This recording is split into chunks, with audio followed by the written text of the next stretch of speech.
BRS MLC కవితపై మంత్రి పొన్నం ప్రభాకర్ మండిపడ్డారు. BRS 10 ఏళ్ల పాలనలో మహాత్మా జ్యోతిబా పూలే గుర్తుకు రాలేదంటూ ప్రశ్నించారు. బీఆర్ఎస్లో పార్టీ పదవులు ఎస్సీ ఎస్టీ బీసీలకు ఇచ్చిన తర్వాతే సామాజిక న్యాయం గురించి మాట్లాడాలని హితవు పలికారు. పూలే విగ్రహం పేరుతో కవిత రాజకీయం చేస్తున్నారని పొన్నం ఆగ్రహం వ్యక్తం చేశారు. ఎటువంటి ఇబ్బందులు లేకుండా భవిష్యత్ తరాల్లో ఒక నిబద్ధతతోటి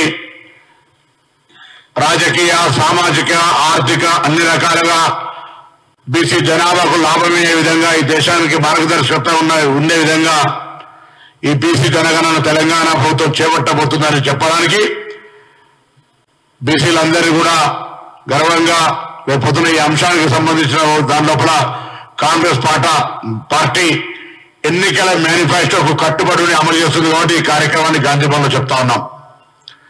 కాంగ్రెస్ పార్టీ బలహీన వర్గాల పార్టీ. కాంగ్రెస్ పార్టీ దేశవ్యాప్తంగా కూడా అధికారంలోకి రాగానే రాహుల్ గాంధీ గారు చెప్పినట్టుగా దేశవ్యాప్తంగా కూడా కుల జనగణన జరుగుతుంది. దానికి ఈరోజు నిదర్శనమై తెలంగాణ రాష్ట్ర ప్రభుత్వం నిర్ణయం తీసుకోవడం అనే మాట సందర్భంగా మనం చేస్తా ఉన్నాం.